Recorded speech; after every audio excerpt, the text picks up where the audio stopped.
This is JJ from Once Somerville. Thanks so much for being here. It's great to see you. What you're about to enjoy is some special content created just for you by the Once family. We appreciate the time that the artists have given, and we've put a link to their tip jar in the comments below. We've also put a link there to our GoFundMe. This is one of the ways that we're going to get through this time until we can be open and together again. Art and community are our priorities here at Once. We really miss you, and we can't wait until we can all be back together. Until then, this is our way of holding our community close and continuing to make art. So, before you enjoy the show, a couple of notes. The bathrooms are in the back. On the left, no flash photography, and as always, no crowd surfing. Enjoy. We'll see you soon.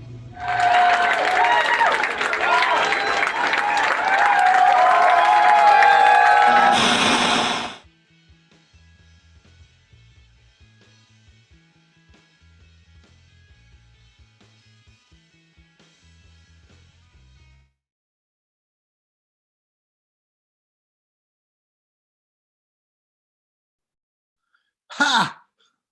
Zoom world. Thank you to JJ and everyone at Once for having me. We get to do a few of these, and I guess that's my excuse for perhaps how disorganized this one is. I want to take a moment to apologize to anybody who's into the graphic arts or any kind of consistency, anybody with OCD. My fonts on the upcoming slides will just change randomly for no reason. There might even be two different fonts on the same slide. So please bear with me. You could put some friendly font suggestions in the chat if you want. So, I'm Martin Atkins. Let me give you the 2 minutes of my last 40 years, just so you can cut me a little slack, maybe, and hope that I'm not a complete lunatic. I started playing drums when I was 9, started drinking Newcastle Brown Ale, and playing drums in the clubs of the north of England when I was 11, 12, backing strippers when I was 12, 13, Newcastle Labour Club. I joined Public Image Limited, the band that Johnny Rotten put together after the Sex Pistols. I joined in 1979, just in time to play on the last track to go on the metal box. My first show with PIL was Parasol Prontoms. And then we did the tour in 1980 that brought me to the Orpheum Theatre in Boston. For those of you in Boston, was that April 1980? So I worked with PIL till 85, left the band in 85, joined Killing Joke, worked with Killing Joke for a while, managed Killing Joke for a little while, started my own label, Invisible Records. We've released 350 albums since 1988. Got a little bit dormant for a while I was teaching and writing books. I'm working on my 4th book right now about my time in PIL. My first 3 books are kind of music business how-tos. Tour with Ministry, the In Case You Didn't Feel Like Showing Up Cage tour, which I think was at the Channel in Boston. I worked with 9 Inch Nails. I'm in the Head Like a Hole video, and on the Grammy winning track Wish, that's me playing basically Ballroom Blitz by the Sweet sped up. I started a band called Pigface, which grew directly out of the Ministry tour. I restarted Pigface in 2016. We just toured in 2019. I teach at Millikan University in Decatur, Illinois, 2 hours south of Chicago, where I am now, just a few blocks from the White Sox. That's it. That's me coming to you live from Invisible Records HQ with my stolen sign from Washington Mutual. So should I start sharing my screen then? Yes, okay.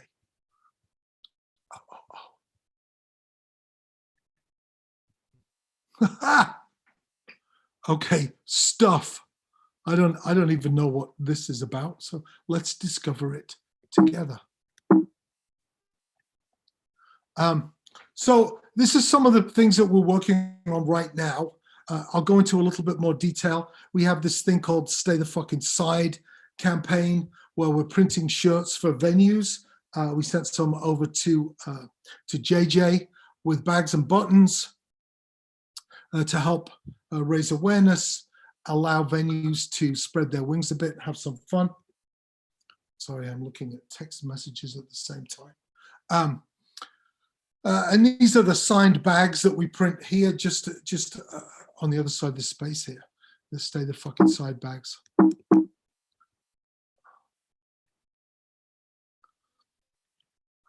Some nice pictures of Stay the Fucking Side bags and the shirt. So one of the reasons we did this was to give to our friends at Dark Matter Coffee. They make my own get the fuck out of bed coffee. And they had 7 locations closed down. So we gave them the bags. They paired my bags with my coffee, put my coffee in there, and use that to generate some money. So here's something that I'm going to look at and come back to over the next 4 sessions. My last session in a few weeks' time is just going to be me telling stories. We were telling stories before we came on the air here. But the next 3 of these, I'll be talking about this intersection of art and commerce and marketing and merchandise, all the rest of it.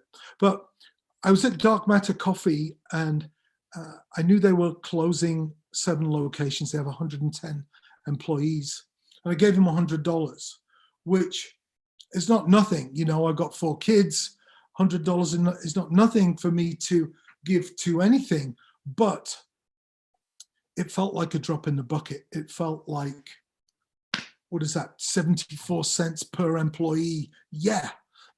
So I came home and I printed that Stay the Fucking Side bag. We ordered the craft bags with the foil tie on the top, and took 100 bags up to Dark Matter. They put the other bags with them, sold the combination for $50. I think they ended up selling 300 to 350 combinations. So for a cost to me of $100, $200, or $300, I was able to help Dark Matter generate $5,000, $10,000, $15,000.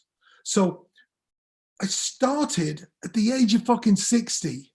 I started to dawn on me that creativity and entrepreneurship and punk fucking rock all applied together can make a difference. I guess because I'm teaching at a university, and I'm on, of course, I'm on the music business side. It felt like if the numbers aren't there, what's the point? But creativity gets you the numbers, it gets you the attention. And I found this whole kind of created lease on life, if you like, through this. And we started to have some fun with this pay what you can thing. This is pure Radiohead. Thank you, Radiohead. But we started to fuck around with this and create another story, which I'm telling you now. We put 4 bags up on our big cartel store and just said, pay what you can. $8, there's a shirt in the bag. There'll be some candy. We didn't tell people there was candy. That was a surprise afterwards. And a Stay the Fucking Side button, which Busy Beaver Buttons made for us. Thank you, Busy Beaver Buttons. Basically, pay whatever you want. If you need a bag of grooviness and you're not doing very well, press the $8 button. That covers our costs, and you'll get a bag with a shirt, candy, and a personalized note from me in it. If you're doing okay, choose the $18 or the $28 bag, and we'll put anything over the 8 into our Stay the Fucking Side fund. There's also a $108 bag. So then this becomes a kind of an interesting experiment, right? I'm going to talk to you about merchandise, but this is our merchandise. What are we selling? maybe with this little escapade, are we selling trust? Maybe. I don't know. But you look at the results of these sales. We're 3 or 4 weeks in now. A few years ago, I would have thought, oh my God, everyone's going to choose the $8 bag. We're fucked. In fact, as many people chose the $108 bag as chose the $8 bag, which gave us some funds to start messing around with and helping people in the same way that we'd help dark matter. Okay. Merchandising the engine. I don't know why there's a box around merchandising. There is. Deal with it.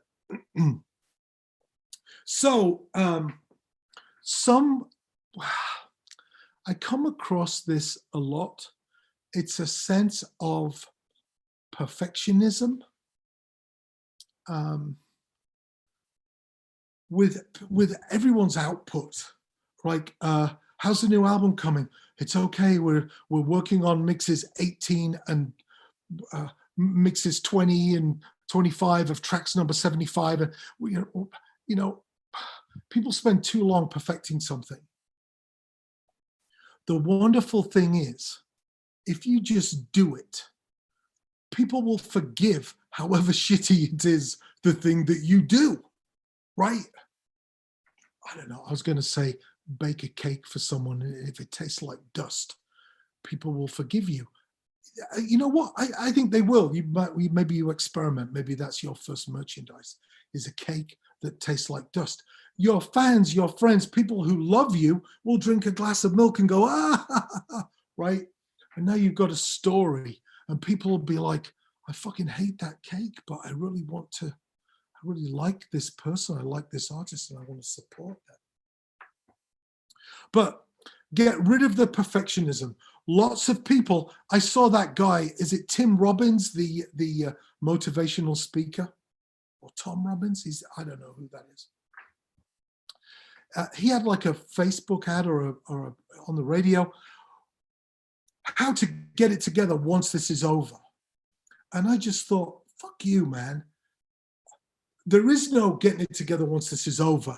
You dive in now and you do it now, and you grow and you learn through this, and this becomes a shared experience. And anyway, if you thought this was over, tick-tock, 2 weeks to 2 days till everything opens, everything's getting put back anyway. So make it yourself. Don't apologize for making it yourself. Don't throw away the shirt or the item you make with the smudged fingerprint, thumbprint, because it's your fucking thumbprint. I'll talk to you about scenery. That's the Newcastle Brown Ale, scenery from 1994 behind me. If it gets trodden on, or if it gets a cigarette burn, whose cigarette burn is that? It's Olga from Skinny Puppy. Oh, you just jacked up the value, right? There aren't mistakes. You don't need to be perfect. Oh, what did I just do? Stop sharing my screen. Nice one, Mark. We're back.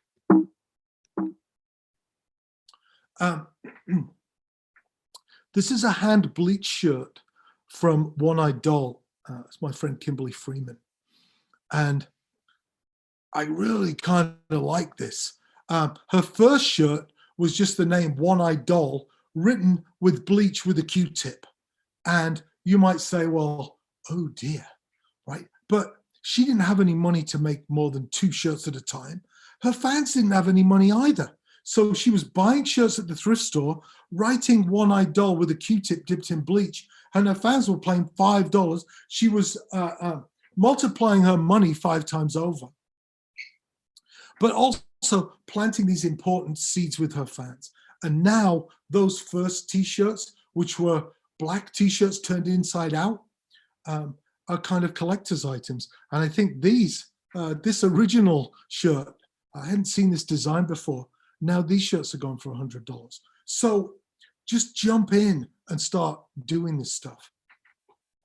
Here's a good example too. Once you start to understand, to know how to screen print, This is a Pigface live, sorry, not a live, a reissued, remastered version of the Gob album. And so it's hand screened, they're signed and numbered, and now it's collectible art.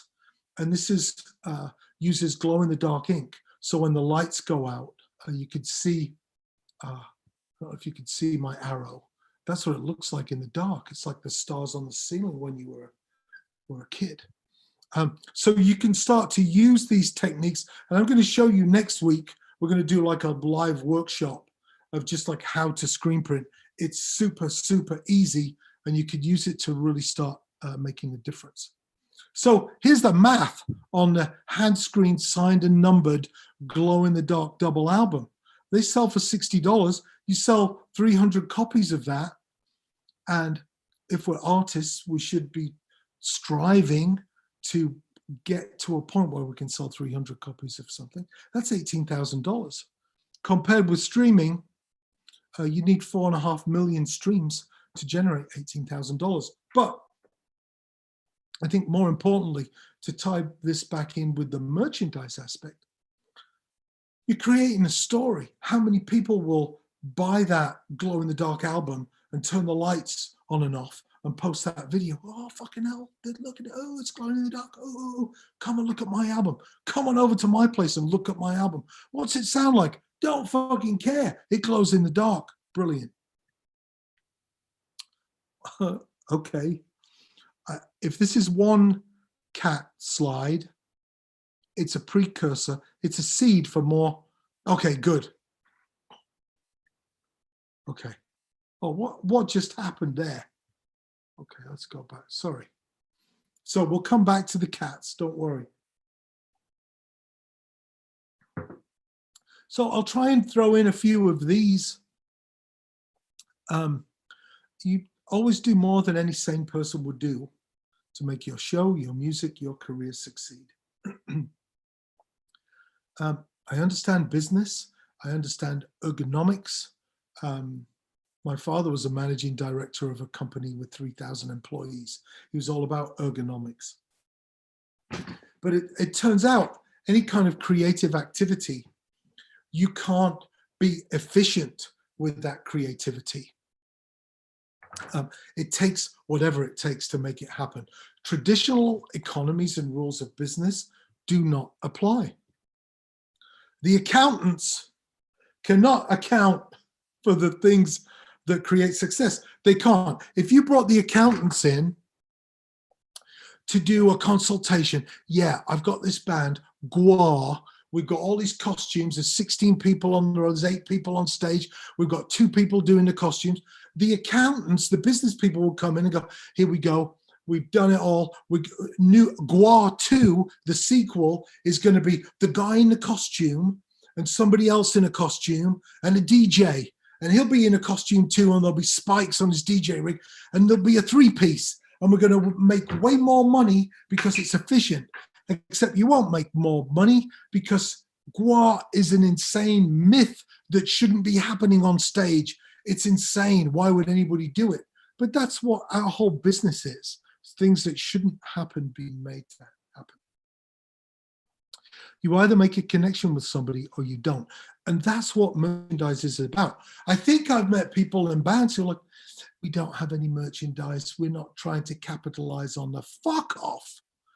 It's about connection, not about money. Sometimes there's some money involved.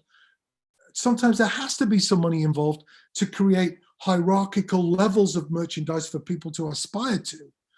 But it's not money for money's sake at all. We're trying to take the vibe of a performance and an event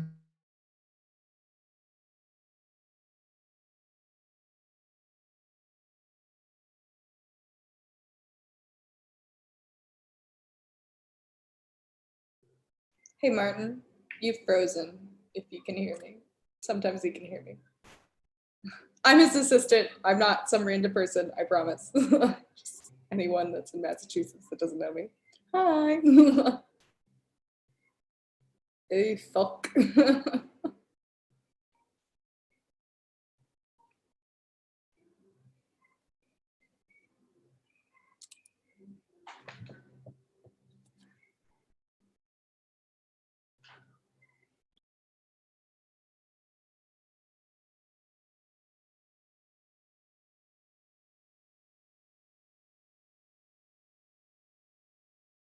He just texted me. He's reconnecting. Not to worry. He's alive and well, living in the basement.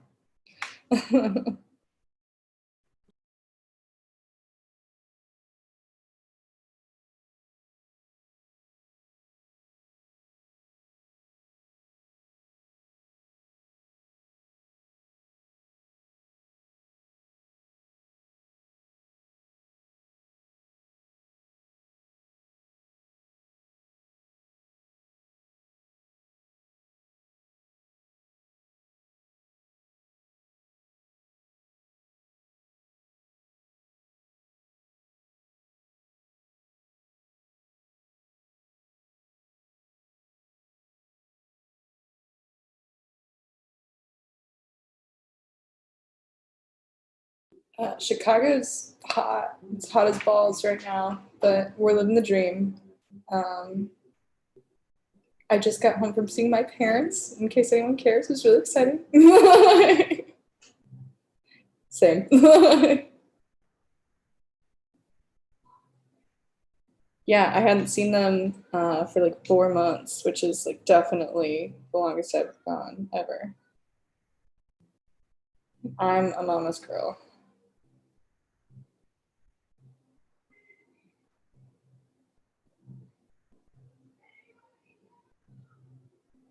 Yeah, they're in like St. Louis area. Oh, he's here, we admit. Martin, can you hear us? Oh, you're muted.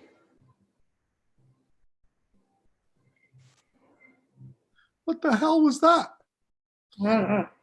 Okay, well, I switched to the other server, Mal. Okay, we should get someone out here like next week. Yeah, the holiday. I was going to say tomorrow. I just highly doubt they're going to do that. Okay.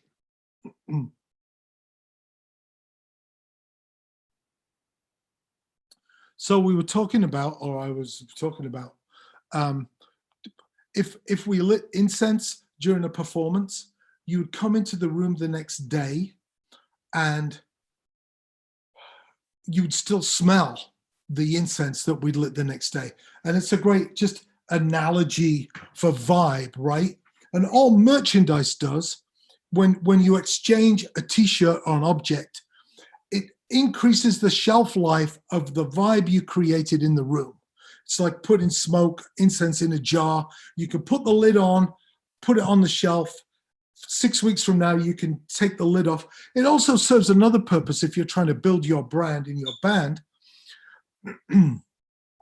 Maybe 6 months after your amazing show where you sold some t-shirts, you're going back to Boston, and 5 of the people who really enjoyed the show haven't seen anything about it, but their friend who sees them wearing your shirt all the time, maybe too much, tells them, hey, you know that shirt you wear all the time? They're playing tomorrow at once in Somerville, right? It's just a way of building the vibe.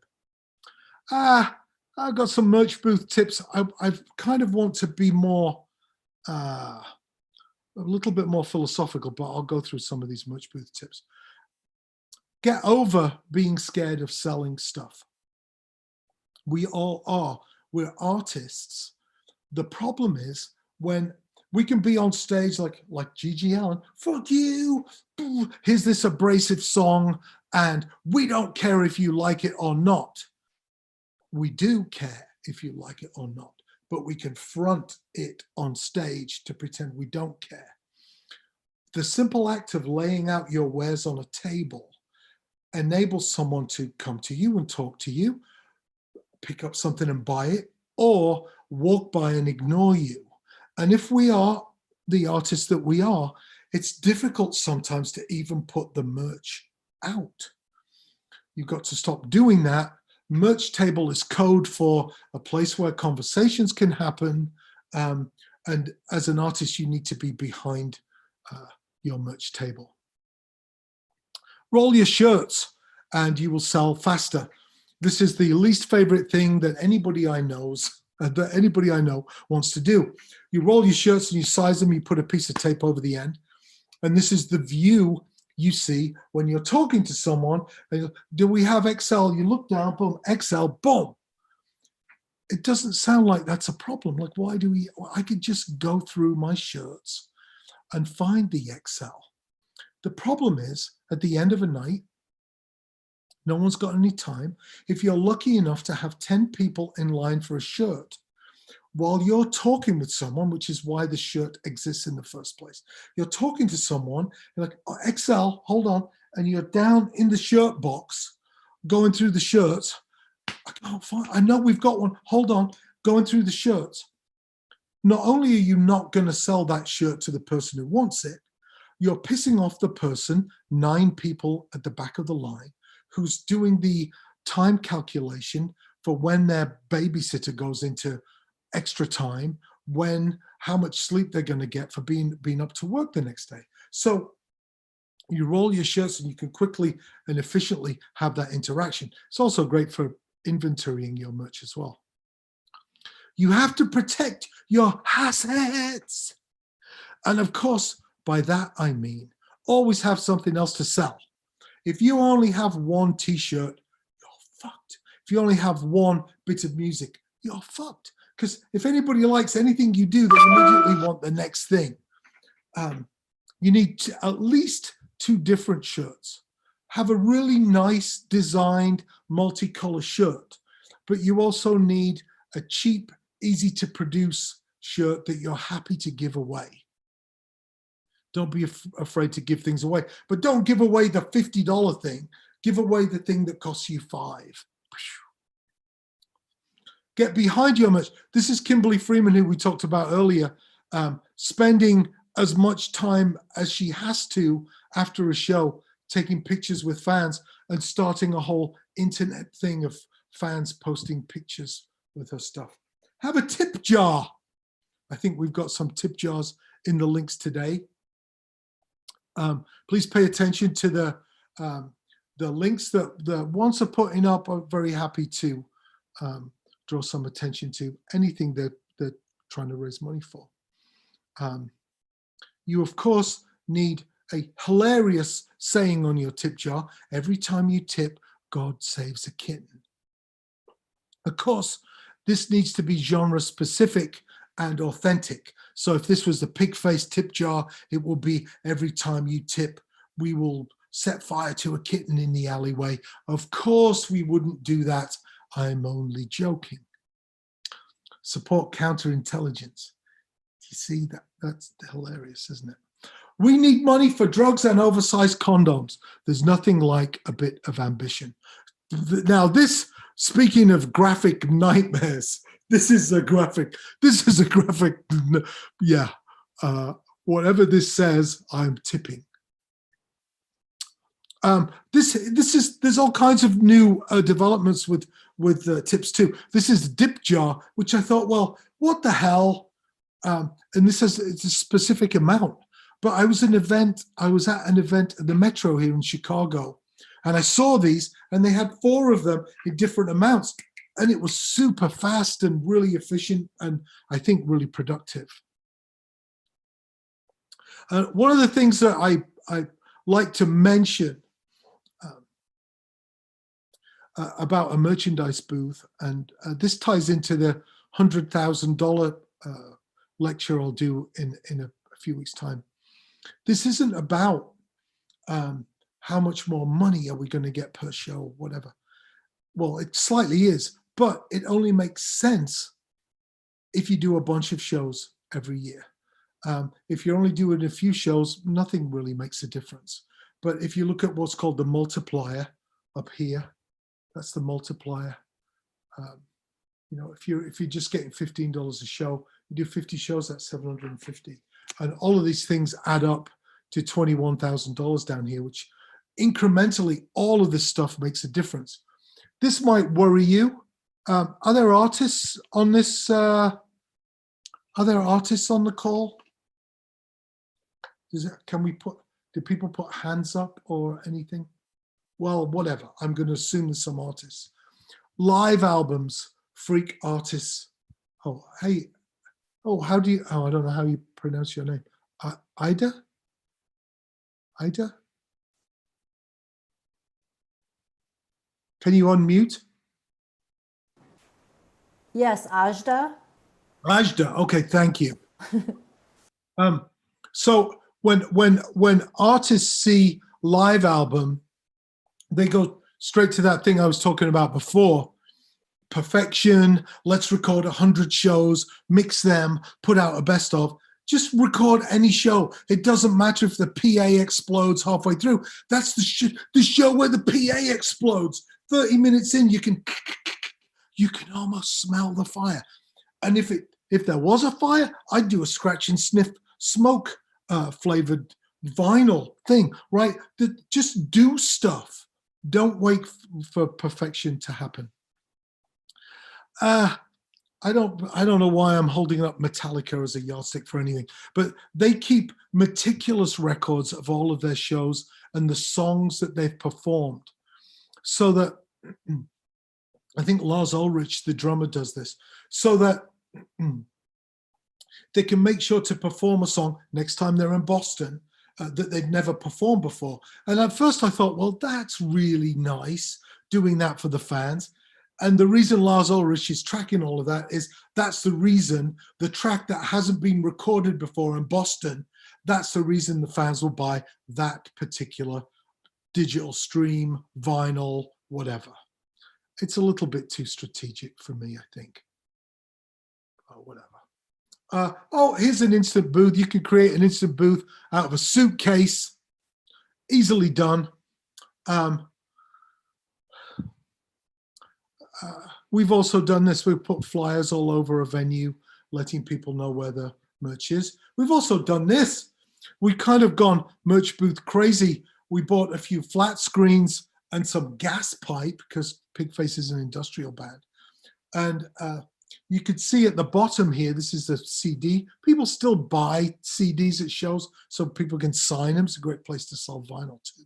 But even if somebody is checking out the CDs, these screens are still visible above their heads.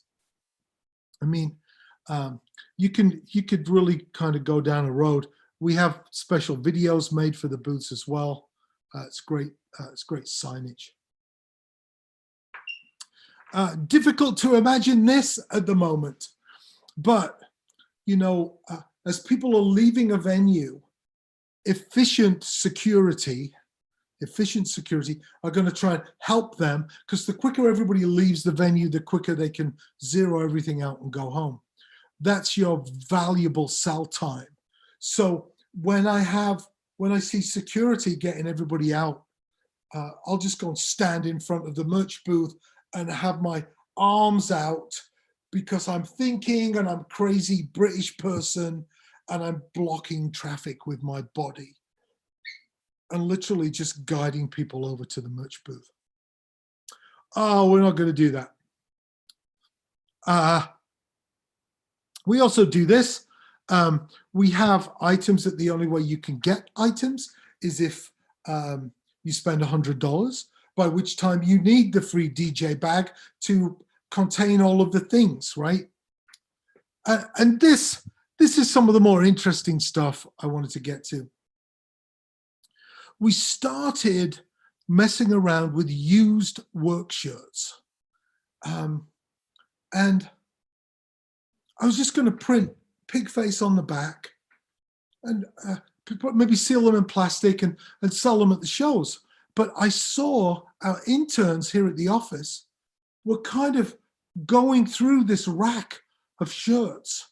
Jesus, Steve, you can see I kept the Martin one because it's like my name and you have this strange affinity to your name.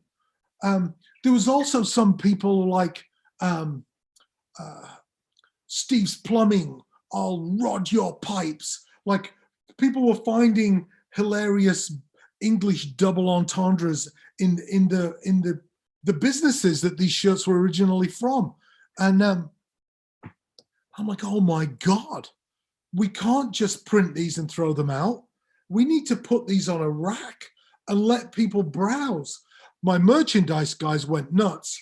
They were like, people are going to steal them. I'm like, yeah, I don't care. These shirts cost me $1 a piece. Like, let them steal the shirt, you know?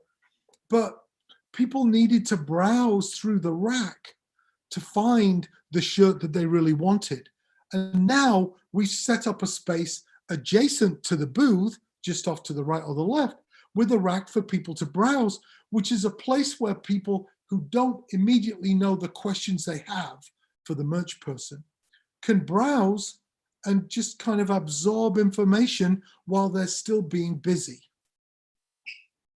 You can sell for other bands. Once your merch game goes up, do merch for everybody. Be credit card enabled. Have all of this shit going on with the tip. Just be so super efficient and awesome that other bands will have you sell for them too. Okay. Most bands will put stickers out at their booth. They'll put a pile like that. Here's a bunch of stickers, and people will take 7 because they're free. And I've done that. And the next day I'm like, fuck these assholes. What am I going to do with 7 stickers? Now it becomes a problem for me. Where am I even going to put? I'm like, how fucking dare they? If you inflate the price of your stickers to $3 a sticker, that's too much. But you're not trying to get $3 for a sticker. You can now include this $3 item with it's free with the shirt. If somebody's hesitating to buy a shirt, well, hey, I could throw you a couple of free stickers in. And now, by attaching a price to a sticker, it seems like you're giving somebody a $6 discount on a fucking shirt. You're not. You're giving them 2 20-cent stickers. Now, I've been doing this for a while, and the first year we did this, I was just waiting for someone to come up to me and go, Martin Atkins, yeah, you've overpriced your stickers in a scam to give us a fake discount. No one's ever said it. People are just like, oh, thanks for the sticker. And then they're gonna put that $3 sticker somewhere special. Yeah, you need 30 minutes of sell time after your show. Okay, this is, I have a bit more to do, but I want to get through this and then take any questions. Be unnecessary. Be fucking, like, when you think about it, I know we're going to say music is essential, it's the healing path, right? But it's all fucking unnecessary, really, right? It's not Maslow's whatever bottom, right? But just embrace being unnecessary. We did this. Every member of a Pigface tour in 2003 had their own personal laminated pass. Like, we didn't need it. Nobody needed it. Nobody was doing a cross-check. Charles Levi, hold on a second, let me double check with your fingerprint. We just wanted to create a set of passes for people to collect. That's like BP gas station 1980, you know, get a coin from every gas station and collect the set, right? Completely unnecessary, but a lot of fun. And since we started going down this path, we started to use the back of our laminated passes as a great place to honor members of Pigface who are no longer with us. Getting a bit crowded on the back of that pass, but still. Be unnecessary after the sale when you don't need to do anything. So last weekend, I'm getting excited now. I'm still doing this stuff. Friday, less than a week ago, I'm in my garage and there's, I don't know, 20,000 CDs in there. And I'm like, fuck, what are the titles that we have the most of? What is just ridiculous? And I went around and I found there was 66 titles that we had a lot of. I'm like, okay, why don't I sell 66 titles in a box for $66.60? So it's 666. And why don't I make that sale for only 66 hours? Like, all right. So you're creating a sense of urgency. But then, and we sold a shit ton. On Sunday morning, I posted this picture I'm like, look, I just found 2 boxes of Einstürzende Neubauten live in Brussels, top left. Tubring, Book of Water, Japanese release. I just saw it on Amazon for $400. Ministry, in case you didn't feel like showing up, the tour that was at the channel. We got some of those kicking around. Revolting Cox, Lingerficking Good. This is out of print Wax Tracks release, Ultra House, the 12-inch mixes. This quadruple Pigface set is $128 on Amazon.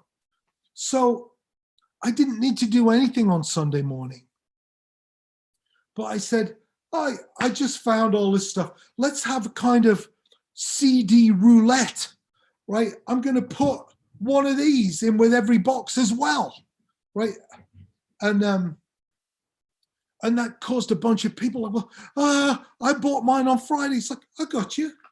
You've already bought it. We'll throw you one in there. So we just kind of create this environment where it's a different relationship with people. That, look, we've already got your money. We don't need to put this thing in there. Nobody needs to do anything. Yeah, so this, I don't know, this is a huge pile of boxes going out the door. I think I said this before in a different font, but let me emphasize it in this font. There's no such thing as ridiculous. There's engagement or not. Really simple. Like, I see people all the time boil this down to, well, we're playing for free. If you play for free, if you have a great event somewhere and you start a relationship, I still talk to people whose floors I slept on in Boston in 1980. Once you start a relationship, it could be, unless you're an asshole and your music totally sucks, it could be for a lifetime. You could commission a voodoo doll. There's an asterisk, which I'll come to later. You can have some fun with a voodoo doll. This turned into something very interesting. I started wearing a stripy shirt when I played drums as a tribute to a guy called Alex Harvey, who had the sensational Alex Harvey band. And I wore that shirt on stage with Ministry, on stage with Pigface, on stage with Killing Joke. And now there's a voodoo doll, which looks exactly like me. But it's turned into something interesting. I took the voodoo doll for a ride on the Tokyo. People send me pictures. My voodoo doll getting a higher score in Scrabble than me. Sad New Year's Eve. Organic gardening.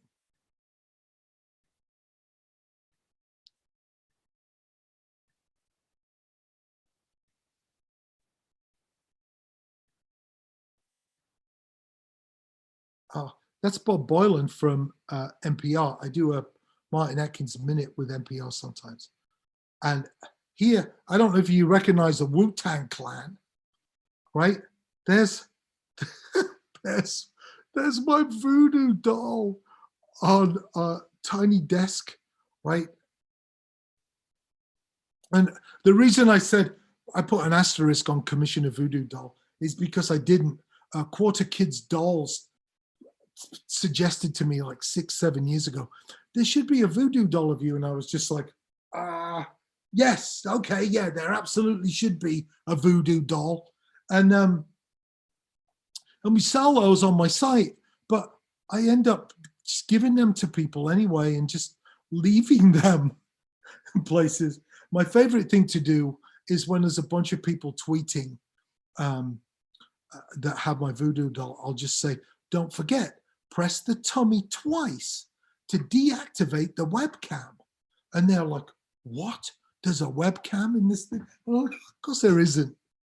Or is there? No, there isn't. Anyway, this is this. Gutwidis. Everybody say Gutwidis with me. It isn't a city in Wales. It's just great things happen when you do stuff. Great things happen when you do stuff. Nothing happens when you don't. It's really fucking simple. It's actually really simple. Yeah, okay. It's not about money. It's about making stuff, accumulating it, creating it, communicating, giving stuff to people and forming that bond. And just like we did with the passes, right? Create the museum of you. Like, do you need hand screen posters for your event at a coffee shop where there's going to be 4 people? Well, no, you don't need them now. It will be great to have them 5 years from now on the 5th anniversary when 100 people claim that they were somehow at your first coffee shop gig where there were only 4 people, right? That happened with the Buzzcocks show, Sex Pistols at Lesser Free Trade Hall in Manchester. Here's some more merchandise. I bought these religious posters, religious calendar blanks, and commissioned overprint artwork. So we signed and numbered these hand screen posters. And there's all these different, this is my favorite fucking poster. There's all these different posters now. So now venues, I would send 8 of these different posters to a venue. If you just send 10 flyers to a venue and say, could you put 4 up? They're going to say no. But if you send them 8 different ones, maybe they'll put 4 different ones up. Now you're elbowing your rivals out of the way with art. We're not rivals. We're all in this world of shit together, but you know what I mean. And that's what a display looks like. It's like, holy shit. And then we take the main image. I call this dot screened Madonna. I start to screen print backdrops and scenery. And that's what that scenery looked like. I think that's the Vic Theatre in Chicago. That's Chris Connolly at the front, singing Charles Levi on bass. But the scenery is 40 feet high and covers the entire stage. So anybody taking a picture from anywhere, it's our environment. But here's dot screen Madonna. You see this individually, and it's pretty shitty artwork, isn't it? You don't have to agree, but what's sorry, I just got lost there. So we sell these pieces of art for 125 a piece. But that's also that same philosophy with the $3 stickers. There isn't that much of this scenery left anymore. So really, if I was an art gallery, which I slightly am, that should be more than that now. The pieces aren't numbered. They should have been numbered. But it's wonderful to give a piece of this scenery to a fan as a gift, or use it as a incentive for a competition, right? But this has caused me to make new, huge, different scenery every time we go on the road. Here's a piece I made earlier. This is for Killing Joke. The money is not our God. That was one of the first pieces of scenery I made. So do more, be more, make more stuff. Okay, I just want to, I'm going to flip through this and get to pictures of cats. Okay, so this goes back to that whole efficiency idea. Are there people who will package your merch together and ship it for you? Yes. So you don't have to deal with it. And that's how they mention this stuff to you. You don't worry about your merch. We'll do it for you. Well, it seemed like a really cool, attractive idea. You don't have to deal with this problem. But remember the bags I showed you earlier, which of course I can't find? I sign everything. And it's not because, ooh, Martin signed the bag.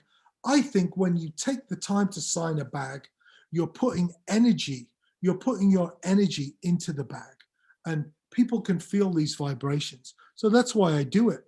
But we started using a merchandise service maybe 12 years ago, and like people who were waiting 4 weeks for a package, they're getting packages within 2 days.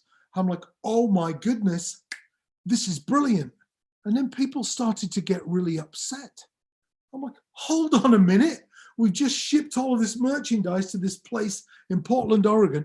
They're fulfilling the merch really quickly and efficiently. And people said, yeah, but when you used to send, I know we had to wait like 5 weeks for you to get around to sending us a package. And your office cats, Breakfast and Nuthatch and Gub, would sit in the orders. And so we'd eventually get our shirts and they're covered in cat hair. And I'm like, yeah, wasn't that terrible? And people are like, no, we loved getting the orders from you covered in cat hair. We knew that that order had been sitting in your office. I'm like, fucking hell. So be careful about that efficiency bullshit. And if you find yourself at 2 a.m, signing, numbering, whatever, a bunch of posters or hand writing notes to people, I like to do that. It's like, here's a box going to this person. I know their name. Why don't I go, hey, Steve, thanks a fucking lot, mate. Handful of candy. Why would you not? And I still question that when I'm going over to the store to get another $150 worth of candy. It doesn't feel efficient, but it feels good. And that's what this stuff is about. I think this is all of my, oh no, there's another picture of a cat. So the next time we get together, I'm going to talk you through how easy it is to do some very simple screen printing that you could do at home on the kitchen table. I'll talk you through that. Those big pieces of scenery are a little bit more complicated, but not much really. We did those pieces in the alley. Just hope it's not going to rain and the car doesn't come and whatever. So that's my presentation for the day. I'm going to stop sharing my screen and then maybe we can take some questions. If anybody has any questions, very happy to do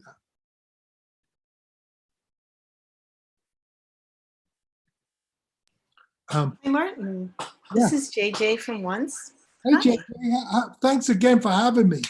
Oh, it's been amazing. I just learned so much and I thought I knew everything. That was fantastic.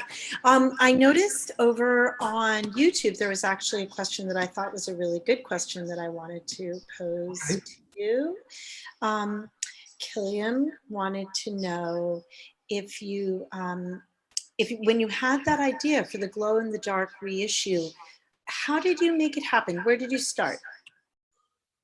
Well, okay, so you don't start with a 500-piece run of double vinyl from Europe, right? Start with one t-shirt, or as a bar did in Brooklyn, which I'll talk about in a week or so, bar towels on the kitchen table.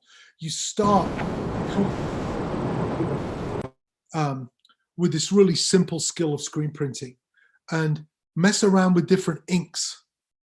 Do you like glow in the dark or day glow inks, or what is it? What's the vibe of your band? What is your skill set? Can you print really, really fine stuff or big stuff? One of the things I knew to do with the double album reissue is the glow in the dark ink is really, really, really expensive.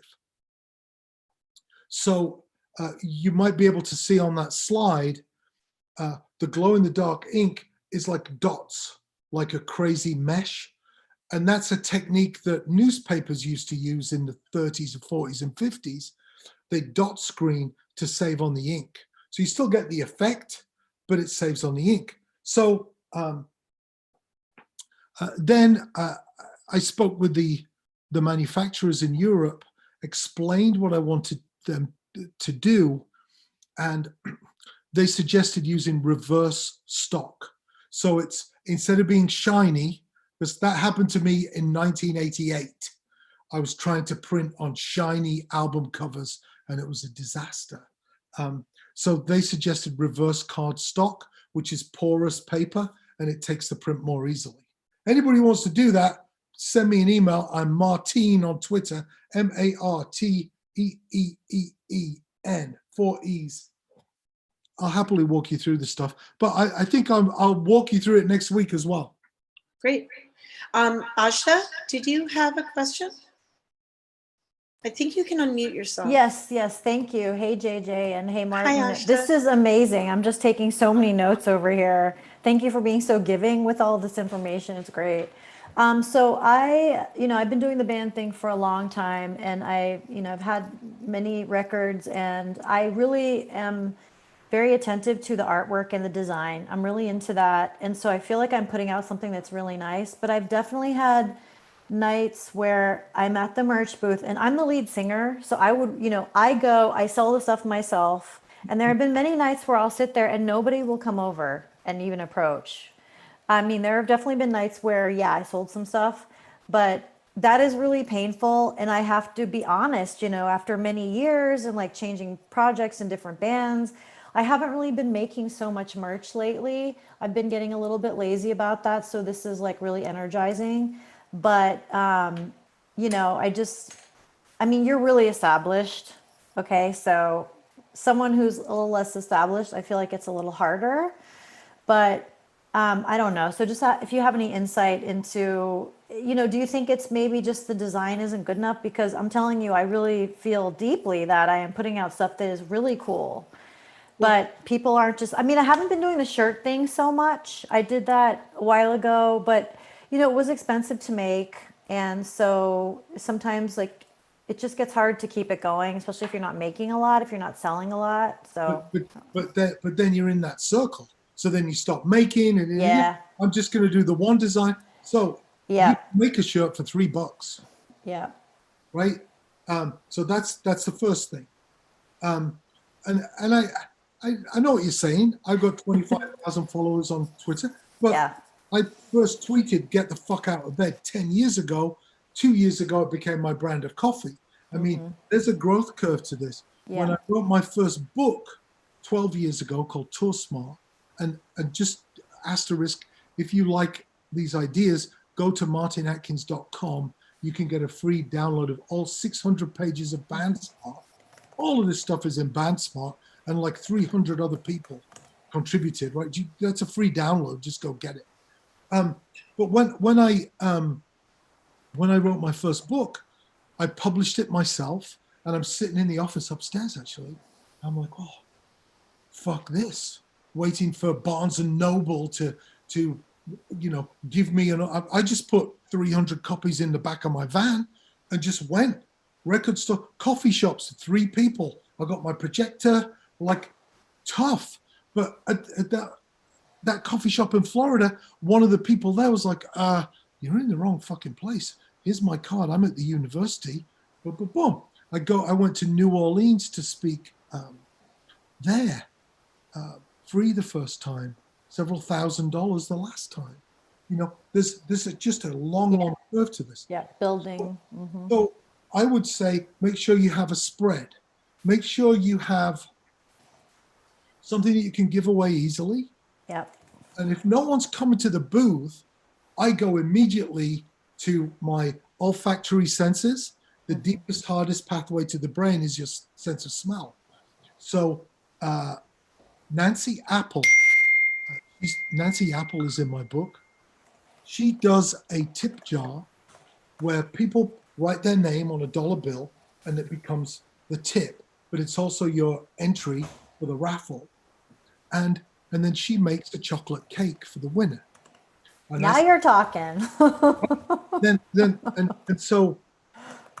So I love that. That's great. That's brilliant. I actually am really good at making baked goods, and I post about that on social media just as much as music. So maybe that's what I should be doing. What you want is Cookies. people at home going, oh, fuck.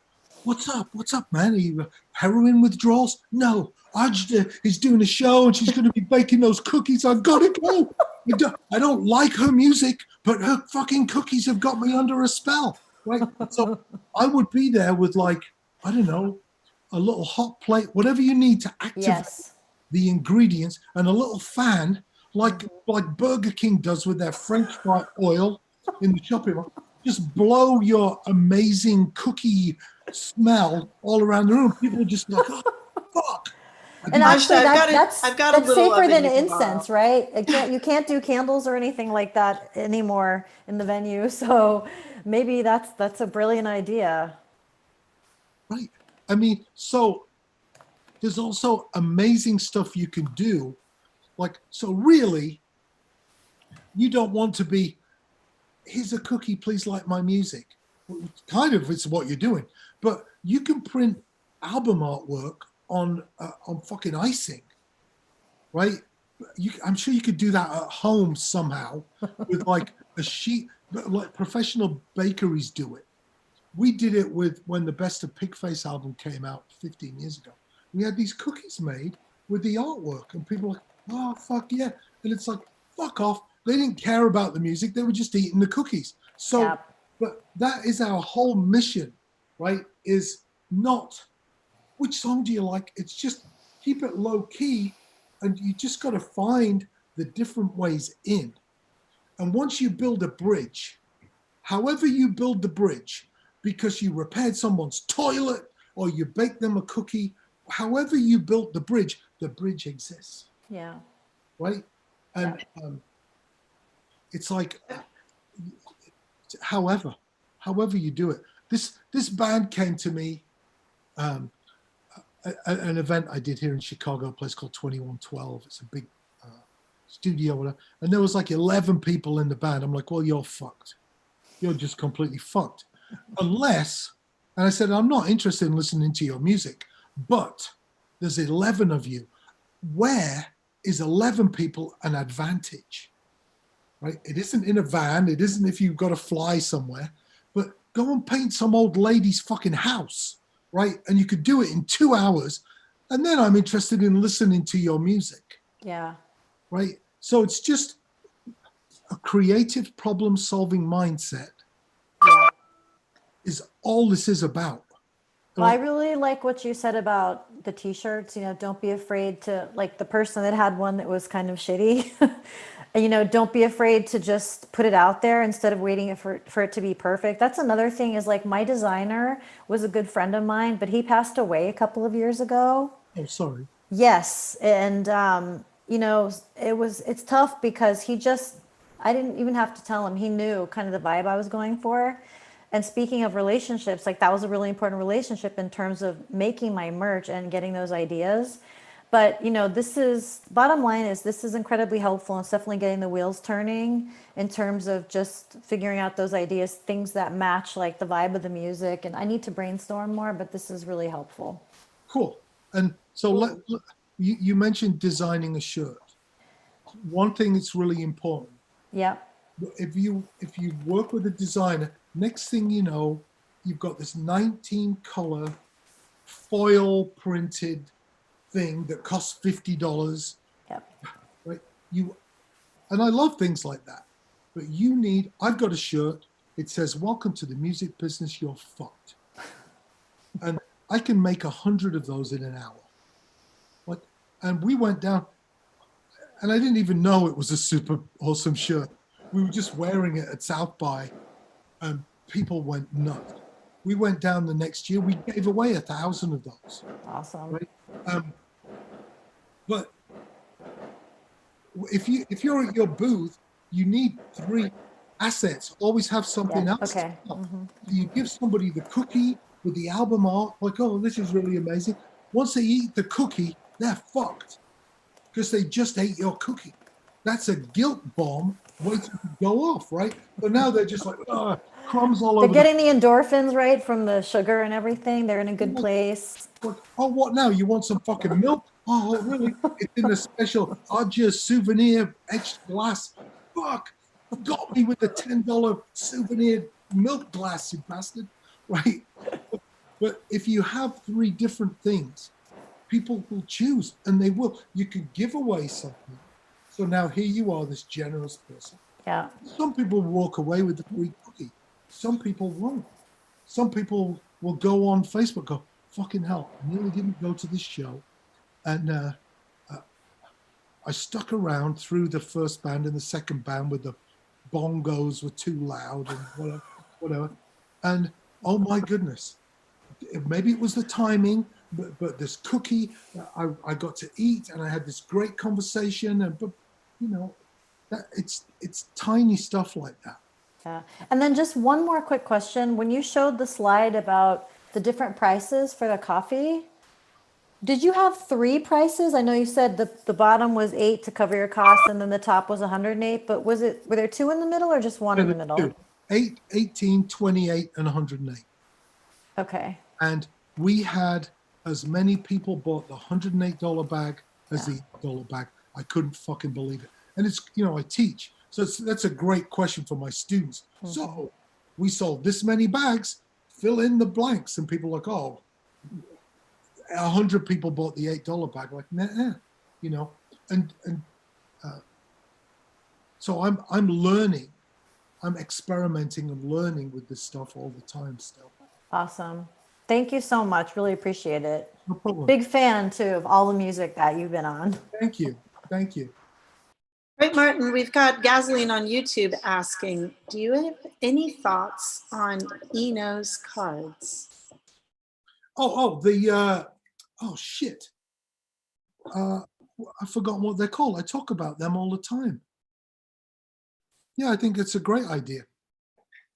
I used to have one of his cards.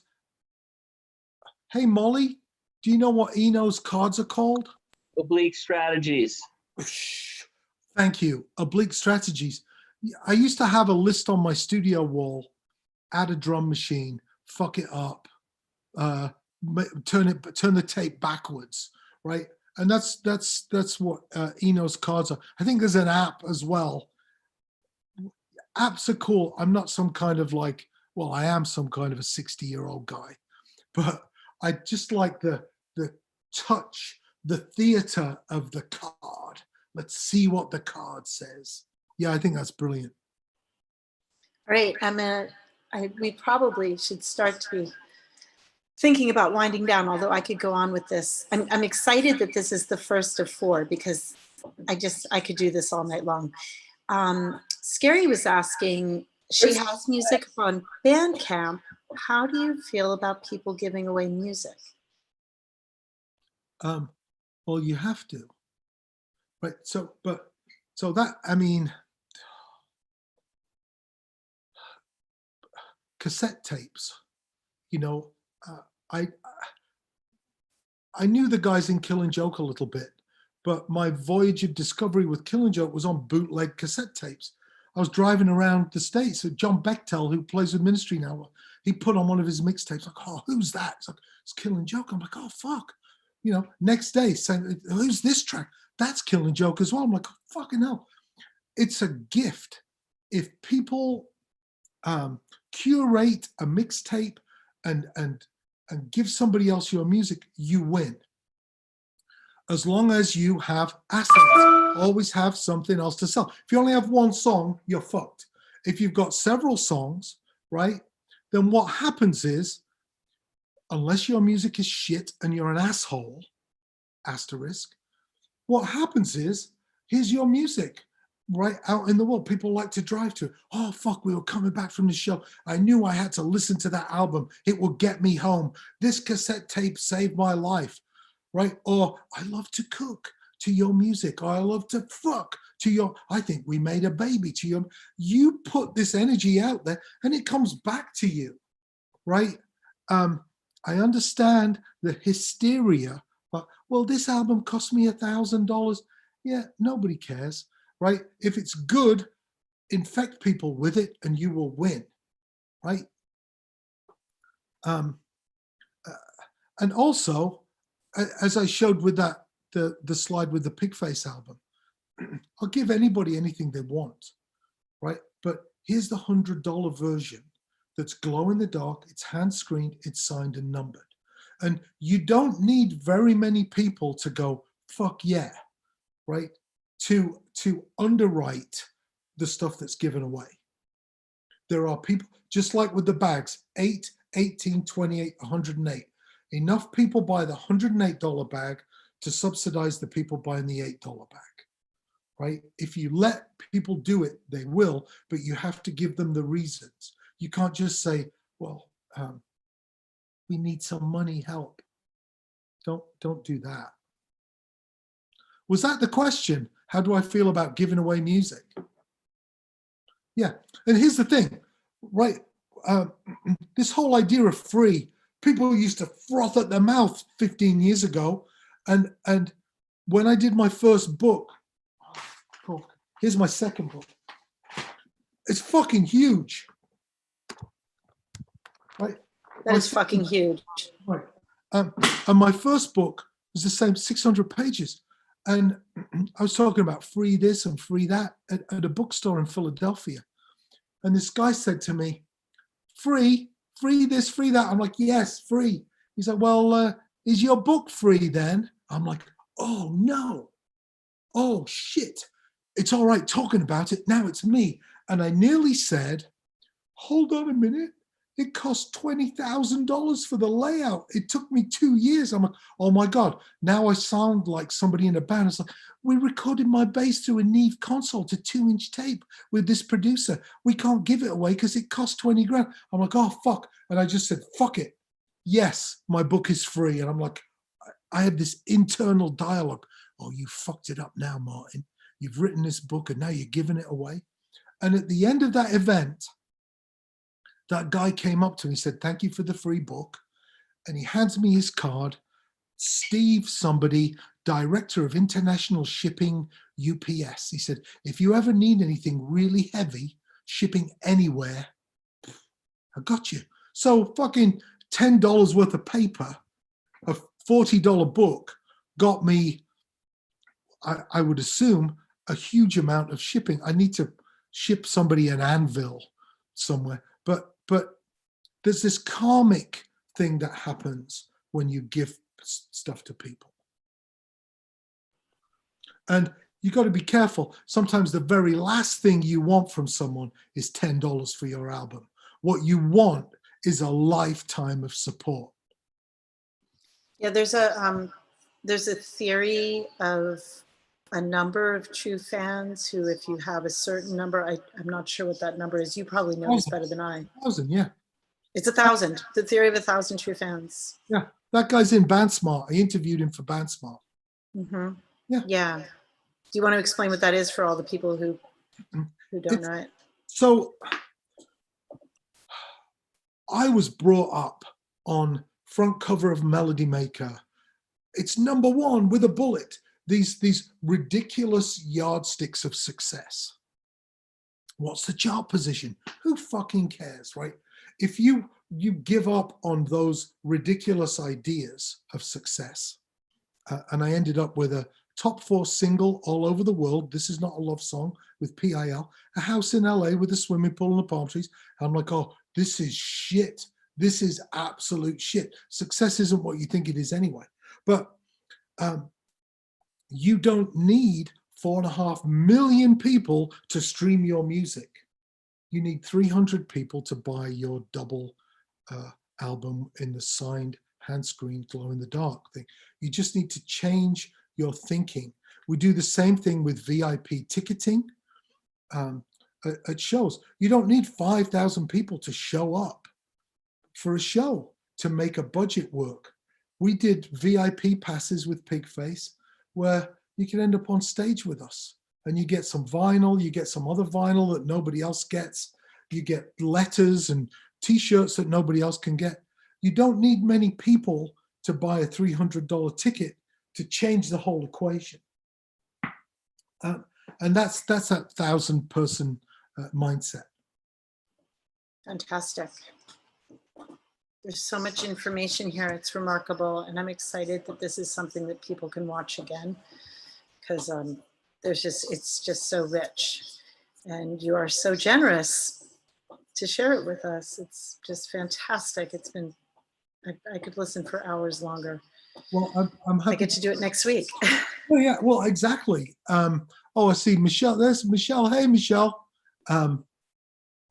Yeah, I'm happy to to answer any questions from this week. Next week, jump off. And the thing that I'm interested in is by the time we get to week 2 and week 3, you guys know where I'm coming from. I don't have to always explain, this isn't about money, because it isn't. If it's ever about money for you, you're fucked. If it's about vibe, you will be fine. I don't mean that. I don't mean that to sound. Oh, vibe will protect you. Money won't. Right? Money will not protect you. Big ideas and vibe will create a coat of armor that will protect you and galvanize people to come to your aid. Money will be gone in a fucking week.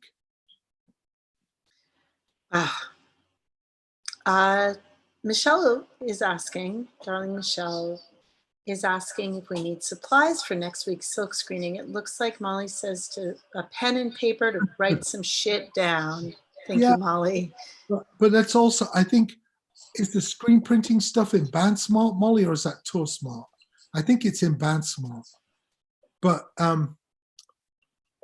okay. She says it's in both. Okay, good. So yeah, you don't need anything next week. You don't need anything at all. Okay, great. Well, we're really looking forward to it. And I hope everybody will come loaded up with questions. We can all educate more and more. I think this is really timely. People are thinking a lot right now about pivoting. I hate that word, but people are thinking a lot right now about how to make things work and how to, we think of ourselves as, maybe just a musician, but it's a brand. And how do you support your brand, especially when you can't necessarily be somewhere performing live right now? And how do you keep that vital and vibrant? And there's some great ideas here. Thank you. Thank you. We look forward to seeing you next week at 8. Good Again, deal. Definitely. Thanks everybody for being here tonight. You can unmute yourselves if you want to give Martin an audio hug. Woohoo! Thank you so to much, Martin. both of the people who unmuted themselves. Good Really nuggets. Yep. You're Thank all you. welcome Thanks, to do Martin. so. Hey, Roger, how you doing? Doing good. Good to see you. Yeah, nice to see you too, man. I'll see you next week. I'll be in touch. Good deal. All Thank right. you, Martin. Okay. See ya. See you next week.